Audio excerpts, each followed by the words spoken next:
Ever notice how on sitcoms, most black women's hair is either bone straight,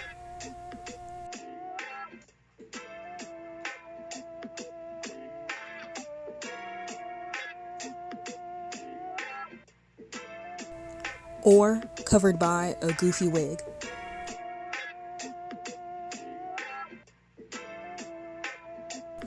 Even shows that in the beginning had cast members showcasing more natural hairstyles, down the line, these cast members seem to fall for assimilation and we see more straightened tresses. One show that I thought actually had a great diversity of black hairstyles was One-on-One.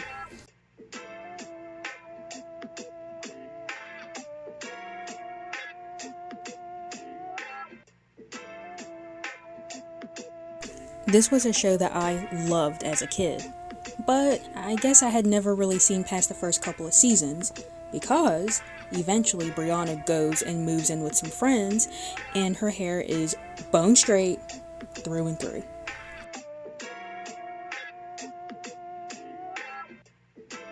Moesha is probably one of the better shows that actually highlights the diversity in the styles that black women can wear.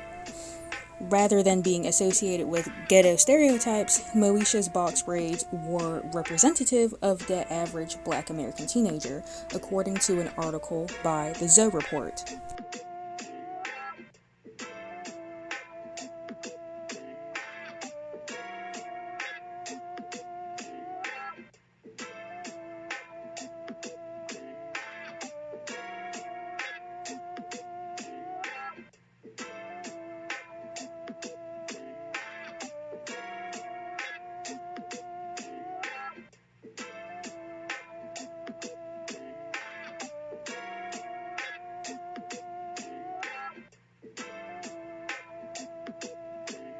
Personally, what sucks the most is the amount of times wearing natural hair has been criticized or prejudiced against on black shows. For example, My Wife and Kids. In this show, wife Jay goes through a makeover where the chief difference is her hair is straightened and her husband Michael finds her irresistible. I remember as a child internalizing this as curly hair is ugly and straight hair is preferred. And what's worse is that it felt like her husband was co-signing on that statement. Half and Half is another one of my all-time favorite shows that, as an adult, I visibly cringe at all the comments against Mona's hair. Hi. Shouldn't you be getting ready? I am ready. Well, I was when I left my apartment. Okay. Normally I'd like a little more time to work my magic, but luckily I'm good under pressure. Is this gonna hurt? Only if you put up a struggle. Okay, get rid of this, draw the eye away from that, camouflage this, burn this.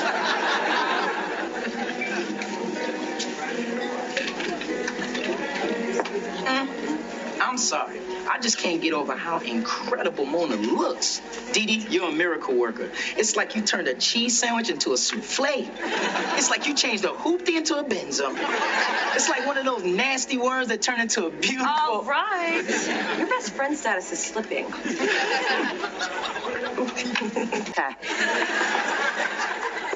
Hello, all. I'd like you to meet Barbara. Hi, I'm Mona. Oh, Dee Dee's told me so much about you, I feel like I know you. I like her hair. I'll get the rest of your bags. Hi, but don't worry, Grandma's here. Hi. I don't know if you remember me, but I'm Dee Dee, Mona's sister. Oh, yes, the Meshuggah Amazon's daughter. So what are all those bags? Just a little nosh. And none too soon. Look at you with the skin and the bones. And that hair. I never knew what to do with it. Obviously, you don't either. I wonder if that's why you lost your job. So, Mona, that is some hair. You know, the natural bedhead look is all over the magazines. Thanks. A little bit of Serta goes a long way. Yeah, not many people can sport that I just don't care look. Just lucky, I guess. You know what I don't care about? Those new boots from Don and Scarpelli. I wanted to know, wow, it smells like you got Willy Wonka cooking up in here. Mona, I want to introduce you. Oh my God, Tyler Florence. I watch you on TV all the time because of your cute recipes. Yeah, I get that a lot. I hear I got the cutest recipes in the business. Daddy hired him to make Thanksgiving dinner, and he got Tyler to give me private lessons, too. We are creating a chocolate pilgrim village complete with each member of our family. You know what, Dee Dee, you're right. I think sculpting her hair is going to be a little tough. What do you think about a chocolate hat instead? Just a... Black Diamonds, the history of upper-class African Americans through song and dance. That's a history I've never been a part of. And you can thank Phyllis for that and little else. Now, Daisy Blossom, I expect you to be there. And could you tie your hair back so the people behind you can actually see the stage? I can't believe Mona. After everything I've done for her, constantly helping her with those ashy elbows and that untamed hair. Do you know what this means? No, really, do you know what this means? Well, it's chocolate from a man, a single hot man, so my first thought is a romantic overture, but since that doesn't really happen to you, my first thought is probably wrong. And if your second thought has anything to do with my hair, keep it to yourself. Okay, on to my third thought. Oh, I've never been wooed. What comes after chocolate? Nothing if you don't do anything with that hair. And as much as it bothers me as an adult to hear Mona get so much flack for wearing her natural hair, I also hate it because the show is pretty accurate in that regard. It seems as though if you want to be seen as a professional, you would have to wear your hair straight. That is a central message that I seem to get in a lot of these shows. It seems like wearing your natural hair is only an option whenever you're not making that much money or when you're not ambitious over your career. But when you want to be seen as professional and taken seriously amongst your peers, you straighten your hair in some way. We see these themes in so many black TV shows, old and new. Like,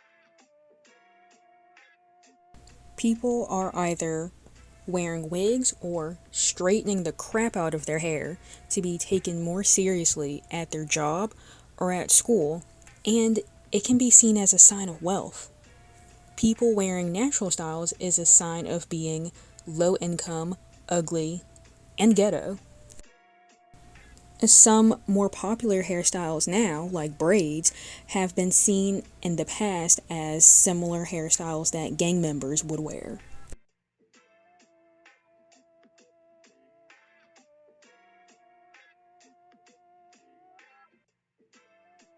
The fact is, black hair representation on sitcoms matter. Popular sitcoms with black characters were made to be more palatable for white audiences, which gets viewers thinking that the straighter the hair, the more acceptable the character is for mainstream viewing. There has been so much pressure for black women to assimilate into the standard of beauty, and adopting natural hairstyles has previously been frowned upon. The inconsistency of seeing natural hairstyles on television is likely what has led to a lot of young black women going through a period of self-hatred. You have the token black character on your favorite sitcom, but her hair is so straight that it looks fried, but maybe your hair doesn't naturally look like that. It sends a message that hairstyles like afros, locks, braids, and other texture styles are unattractive and are not the norm.